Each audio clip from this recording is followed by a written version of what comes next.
Bom dia a todos, que Jesus abençoe a todos no início desse dia, que todos vocês tenham um ótimo dia de trabalho, um ótimo dia de labuta, de correria, né?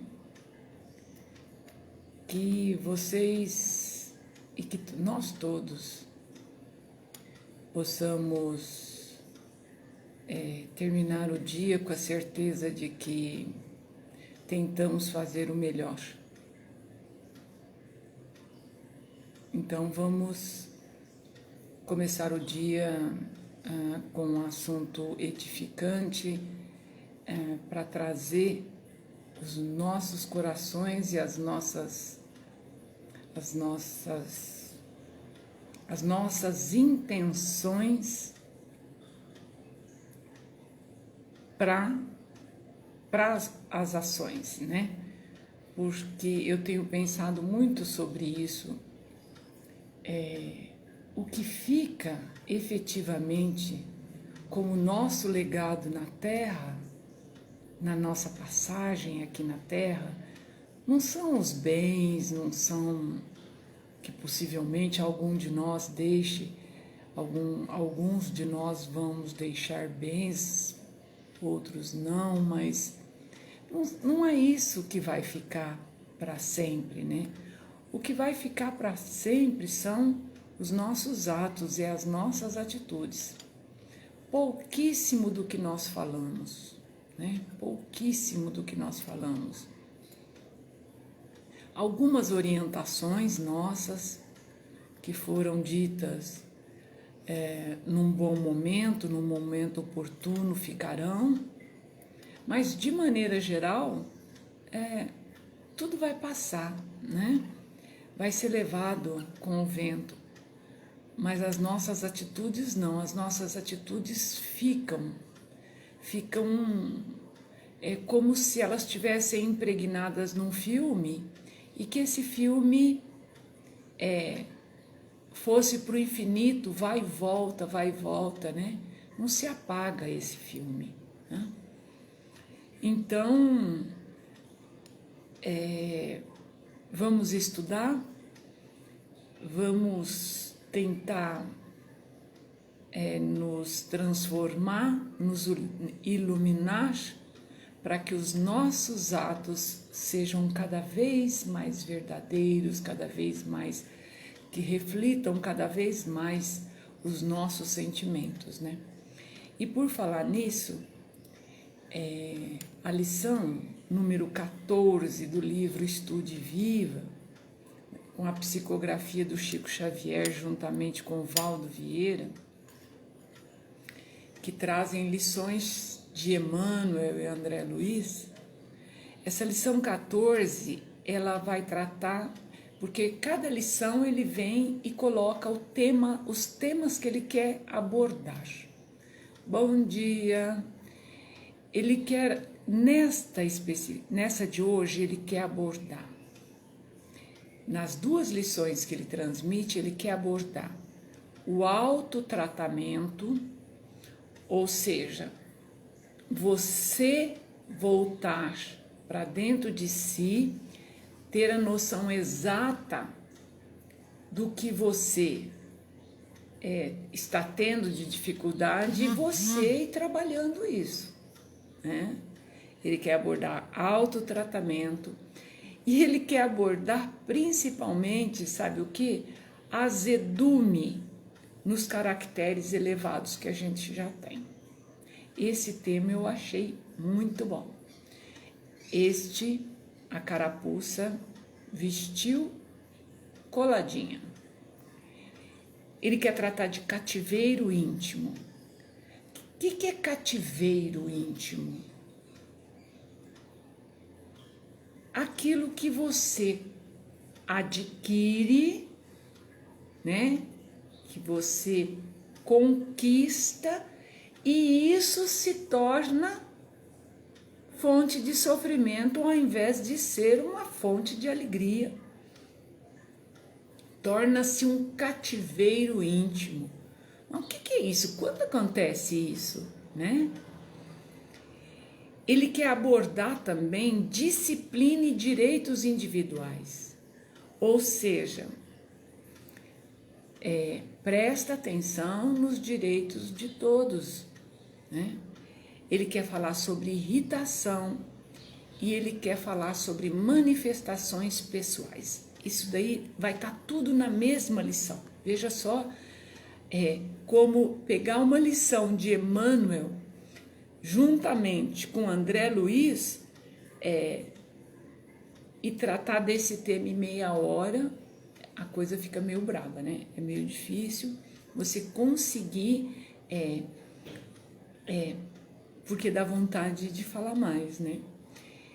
E não só ele coloca 2 lições, como ele pega essas 2 lições e faz o link com os livros da codificação, né? E ele faz o link com a questão 826 do livro dos Espíritos e faz a conexão com o capítulo 9 do Evangelho segundo o Espiritismo, que trata do que? Bem-aventurado os mansos, né? Ou seja, como você vê, o tema é o que está aqui dentro. A primeira lição de hoje, eu já vou fazer invertido. Ao invés de eu falar sobre as questões da obra básica, eu vou começar pela lição do Emmanuel, porque a lição é muito importante. O título é Em torno da irritação. Ele diz assim: observação estranha, mas fato real. As ocorrências de irritação aparecem muito mais frequentemente nos caracteres enobrecidos, espécie de enfermidade da retidão, se a retidão pudesse adoecer. Ou seja, ele está querendo dizer que a irritação normalmente aparece em pessoas mais esclarecidas, que quanto mais caracteres enobrecidos as pessoas adquirem, é proporcional essa irritação, né? Essa irritação, via de regra, é encontrado nessas pessoas. E por que ele fala isso? Porque essa pessoa, dita já com caracteres enobrecidos, essa pessoa já percebe a grandeza da vida. Ela já acorda para a responsabilidade. Ela já se consagra à obrigação e passa a prestigiar a disciplina e tempo. Ou seja, já é uma pessoa disciplinada, que já cuida do seu tempo, né? Eu tenho que estudar, eu tenho que trabalhar, eu tenho que progredir, eu tenho que administrar o meu tempo. Ela já está adquirindo mais ampla noção do dever, que reconhece, precisa exprimir-se irrepreensivelmente executado.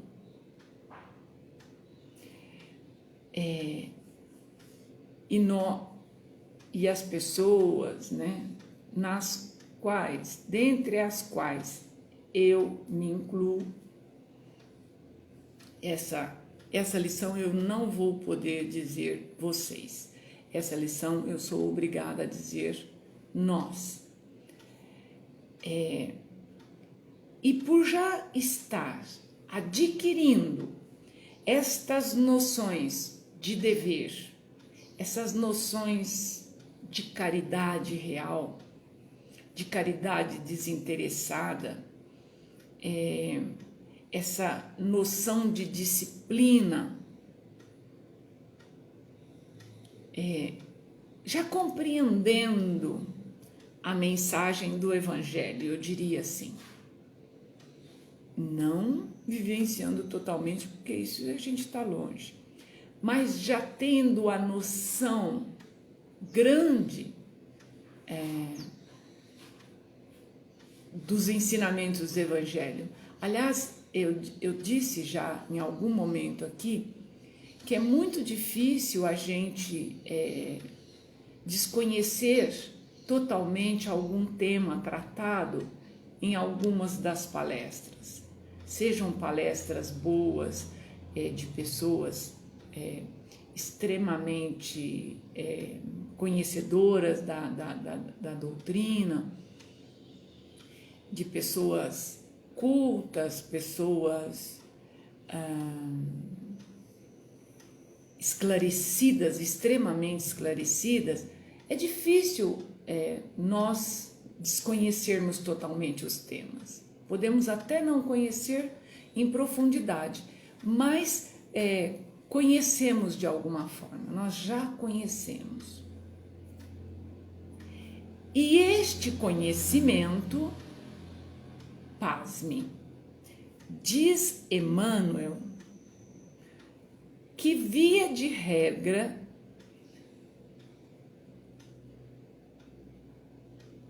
nos faz supor que temos uma provisão de direitos maiores do que das outras pessoas,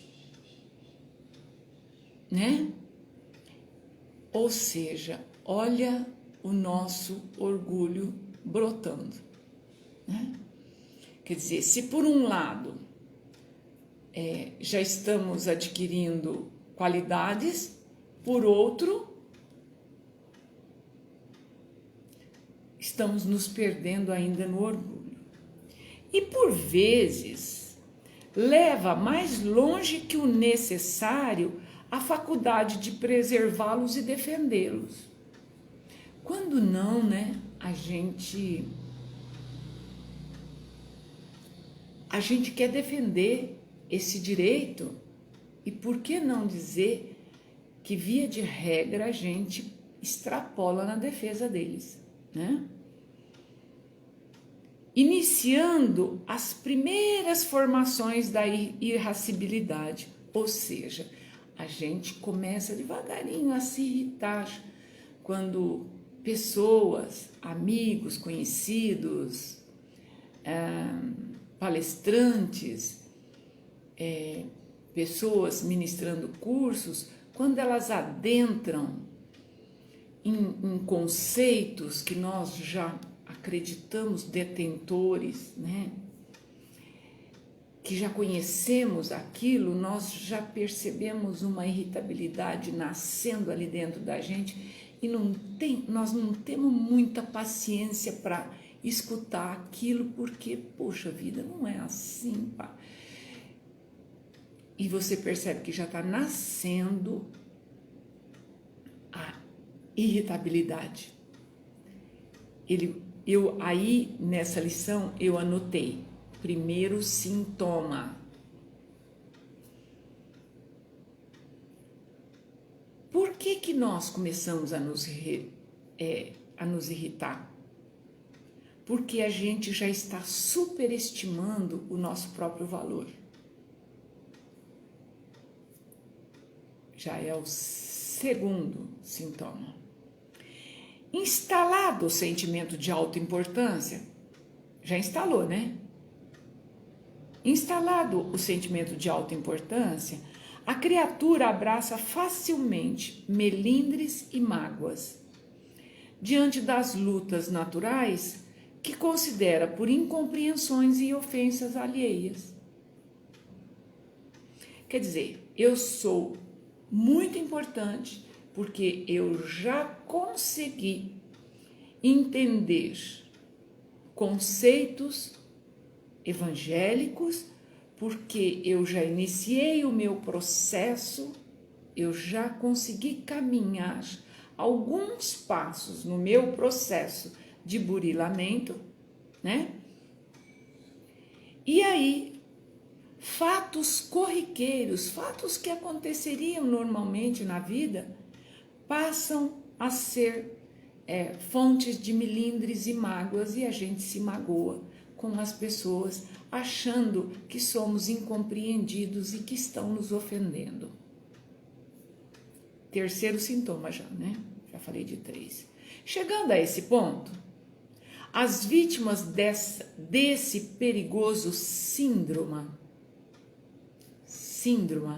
ou seja, nós já estamos com um conjunto de sintomas,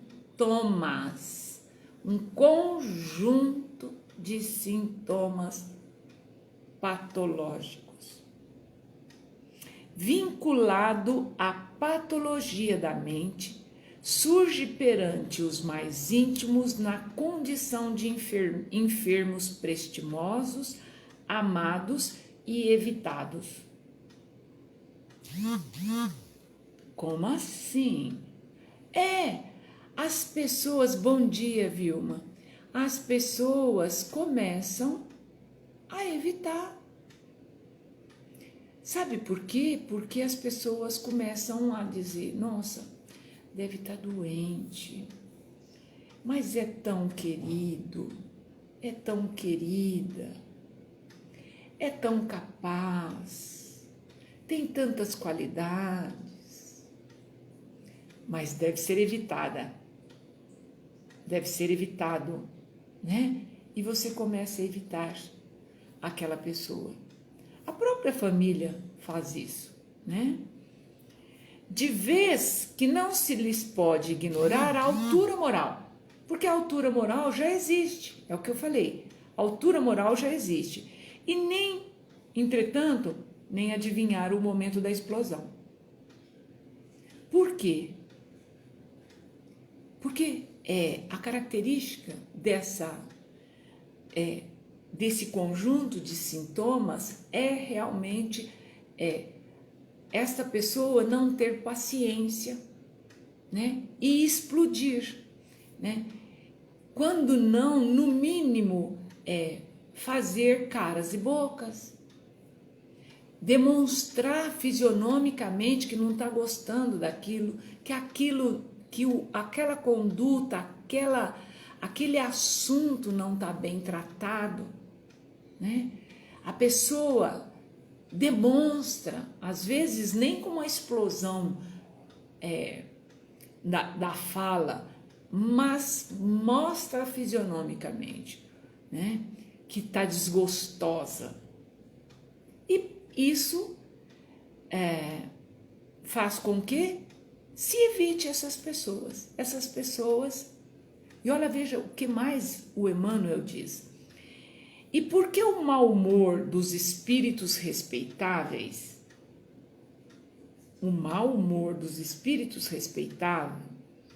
pelo trabalho que exerce e pela conduta que esposam, dói muito mais que a leviandade de criaturas menos afetas à dignidade e ao serviço.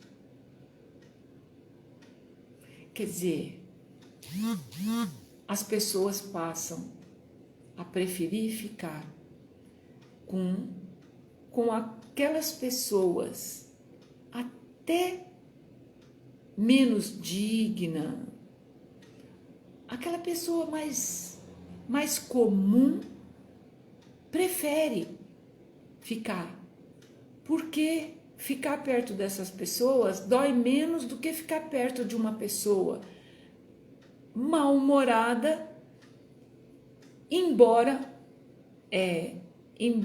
já, como ele diz, uma pessoa, como é que ele chama a pessoa aqui? Espíritos respeitáveis. Semelhantes companheiros, estimáveis e preciosos, são procurados tão somente em regime de exceção ou postos à margem pela gentileza dos outros, interpretado à conta de amigos temperamentais ou nervosos distintos.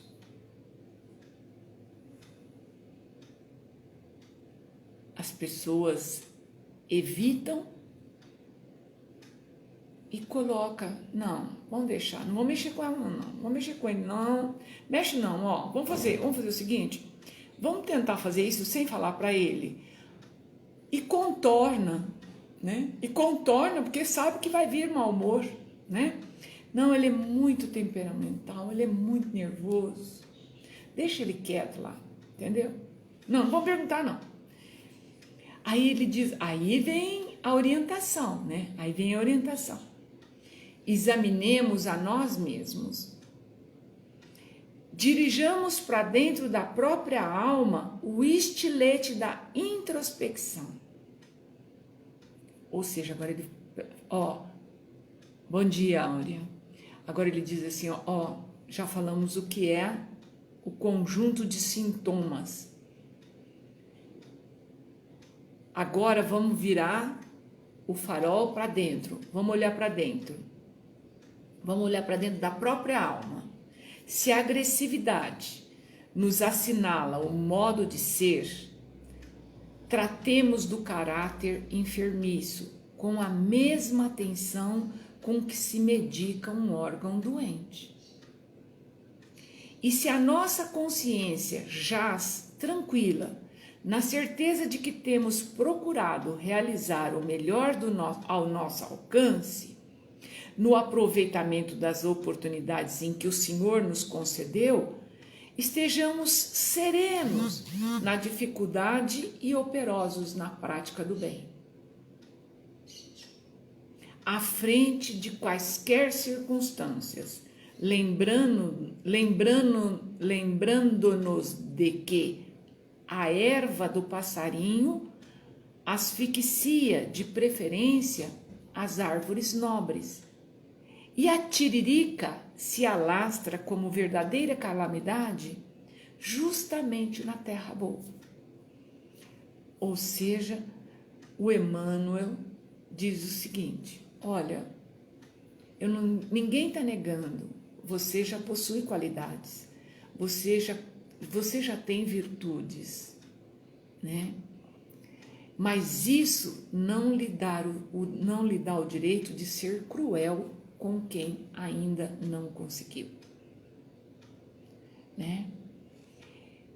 Não lhe dá o direito de querer que todas as pessoas vão com o mesmo ritmo que você, que as pessoas desejem o que você deseja, né? E com isso, ele muito sabiamente, ele faz link com o capítulo 9, lá do Evangelho, o capítulo 9, que é bem-aventurados os mansos e pacíficos, no item 9. E o item 9, sabe do que trata? Trata da cólera, da ira. E é grande a orientação dos espíritos, mas dá para abordar uma chave do assunto. Ele diz assim, que a cólera não exclui certas qualidades do coração. A pessoa encolerizada, no caso que a gente está dizendo, é aquela que conseguiu virtudes, mas não tem paciência com aqueles que ainda não conseguiram as mesmas, bom dia, as mesmas que nós estamos galgando, lutando, né? Ele diz assim, a cólera não exclui certas qualidades do coração, mas impede que se faça muito bem e pode se levar a fazer muito mal. Por quê? Porque na hora da cólera falamos o que não devemos, o que não queremos e o que não precisamos falar.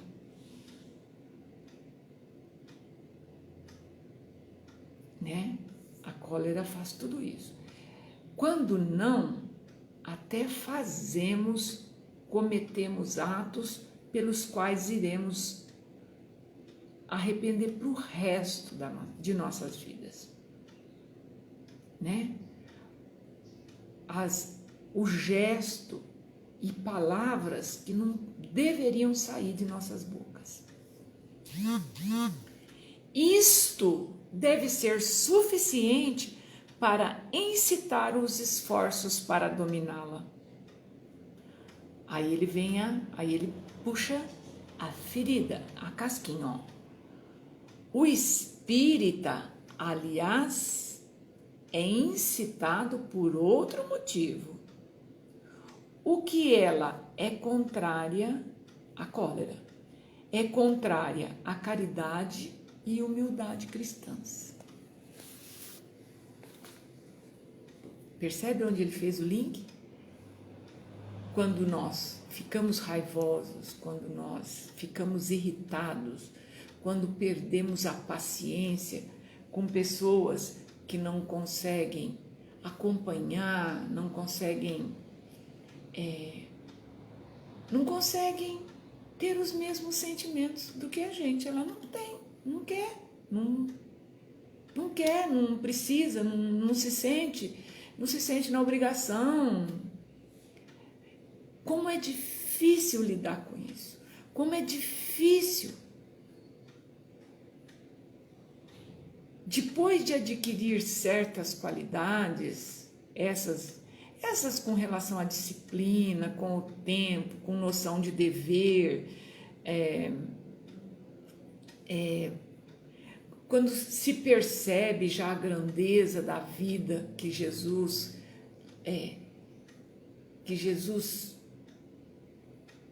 tão fortemente defendeu, né? Quando a gente já tem essas noções, precisamos passar por um momento de acalmar o coração e trabalhar com esse patrimônio, né?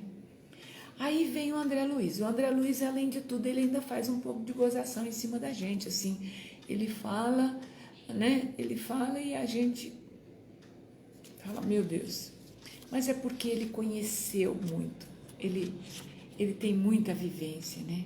O tema do André Luiz chama Liberte a você. Você não tem que libertar ninguém.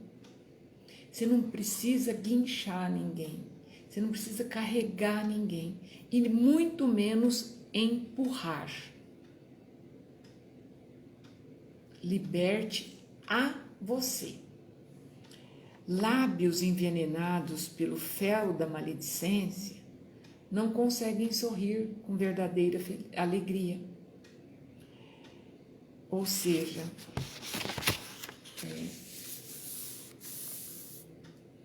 o sorriso, percebe como algumas pessoas têm sorriso lindo? E a gente não está falando de dentes bonitos, perfeitos, retinhos, branquinhos.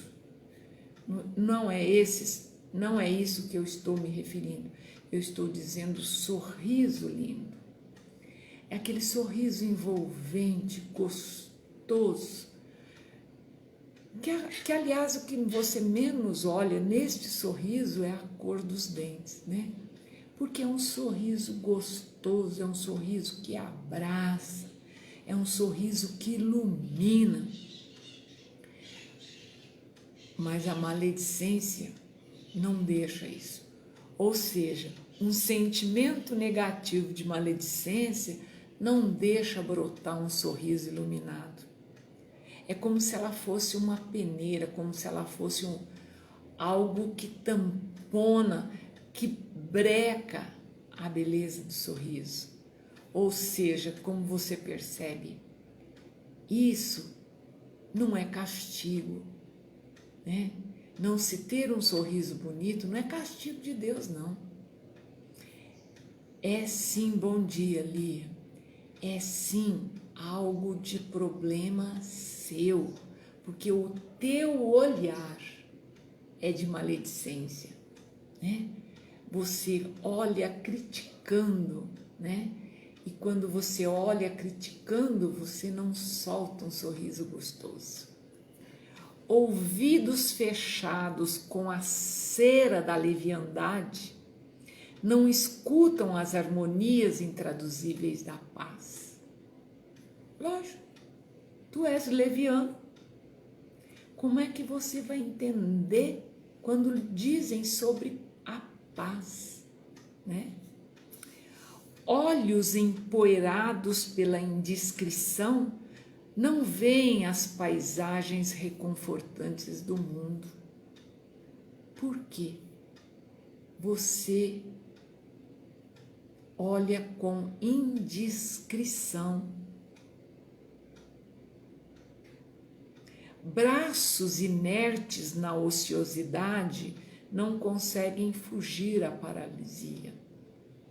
Você paralisa o teu ser, a tua alma, o teu espírito quando você é ocioso, né? Eu dou tudo para ficar à toa, para ficar sem fazer nada, adoro ficar sem fazer nada, né? Quero aposentar para nunca mais trabalhar nem fazer nada, né? Cuidado, porque isto não é só um ato físico, isso paralisa o espírito. Mente prisioneira no mal não amealha recursos para reter o bem. Lógico, você só pensa o mal, né? Coração incapaz de sentir a fraternidade pura não se ajusta ao ritmo da esperança e da fé, da fraternidade pura. Isso é ter uma fé que oscila, uma esperança que vem às vezes. Não é a esperança que você diz assim, eu tenho certeza que amanhã vai acontecer isso. E se não acontecer, porque não é o momento? Sabe? Aquela esperança, porque não é o certo, porque não é o melhor. Então, enquanto você não for capaz de sentir a fraternidade pura, o teu ritmo não vai também ser o de uma pessoa esperançosa, de uma pessoa que tenha fé. Conclui André Luiz, liberte a você de semelhantes flagelos. Leis indefectíveis de amor e justiça superintendem todos os fenômenos do universo e fiscalizam as reações de cada espírito. Percebe? Aqui eu fui lá e pintei no meu livro. São leis de Deus, leis naturais. Não é castigo de Deus. Deus não castiga. Deus não tem tempo para ficar atrás da gente. Por isso ele criou leis indefectíveis de amor e justiça. Assim, pois, no trabalho da própria renovação, a criatura não pode desprezar nenhuma de suas manifestações pessoais. Deixa pra lá. Eu não fiz por querer. Eu não estava pensando. Não sei por que ela ficou melindrada. Eu não fiz com intenção. Não vou fazer hoje não. Poxa vida, esse mendigo aí, por que não vai trabalhar? Essa mulher aí no meio da rua, essa mulher com essa vida noturna, por que ela está fazendo isso? Por que ela não vai trabalhar? Né? Não despreze nenhuma dessas manifestações. Preste atenção, sem o que dificilmente marchará para a vanguarda de luz. E para finalizar, porque o nosso tempo já passou, inclusive 2 minutinhos, eu vou perder mais uns 3 minutinhos só para concluir, que a questão 826, que ele linkou também, a questão 826 do Livro dos Espíritos, pergunta assim: em que condições o homem poderia desfrutar de absoluta liberdade? Porque tudo que foi dito pelo André Luiz e pelo Emmanuel poderia dizer: Eliana, mas isso não está tolhendo a nossa liberdade? E que liberdade é essa que nós temos assim, que não é tão completa? Sabe, como é que é isso, né? Se eu tenho que prestar tanta atenção, se eu não tenho o direito de explodir, se eu não tenho o direito sabe, de querer que as pessoas ajam corretamente. Como é que é o lance dessa liberdade, né? Em que condições o homem poderia desfrutar de absoluto? Quando é que eu posso ser muito livre, totalmente livre? Ele fala assim: na condição de um eremita no deserto. Se você for sozinho, você pega a tua mochila, põe nas costas e vai sozinho para um deserto. Aí você pode desfrutar de total e completa liberdade. É a única forma. Porque se for 2 homens para o deserto, acabou a liberdade. Se forem 2, acabou a tal absoluta liberdade. Porque se 2 homens estivessem juntos, continua a orientação a Kardec, existe entre eles direitos a serem respeitados e, por consequência, nenhum deles desfrutará mais da liberdade absoluta. Ou seja, a minha liberdade vai terminar quando começar a dele. Percebe? Então, só se eu estiver sozinho, num deserto, numa montanha, sobe a montanha do Everest lá, aqueles picos mais altos lá, sozinho. Aí sim, aí é a absoluta liberdade. Eu diria que nem nesse momento seria absoluta liberdade, né? Porque você escalar algo tão perigoso, será que você não está infringindo a liberdade que Deus lhe deu e pondo em perigo sua própria vida? Aí aí é uma questão, né? Aí não sou eu que tenho que discutir isso, mas me ocorreu isso agora, né? Mas se você estiver sozinho no mundo, no deserto, você tem ampla liberdade. Do contrário, a tua liberdade termina onde começa a de outro companheiro. E eu acho que o tema dessa lição 14 aqui seria para muitos dias, seria para pensar muito, seria para trabalhar muito, mas a gente tem que terminar, que o nosso prazo se esgotou. Já passamos 5 minutos. Eu desejo a todos um ótimo dia. Que Jesus os abençoe. Que Jesus abençoe essa casa querida, que essa pandemia vá aos poucos sendo exterminada, que as vacinas cheguem e que a gente possa aos poucos retomar a nossa vida de antes, que agora vai ser tudo diferente, mas que a gente possa retomar, inclusive o abraço que eu deixo para todos vocês e um desejo sincero de um ótimo dia. Deus os abençoe. Muito, muito, muito obrigada.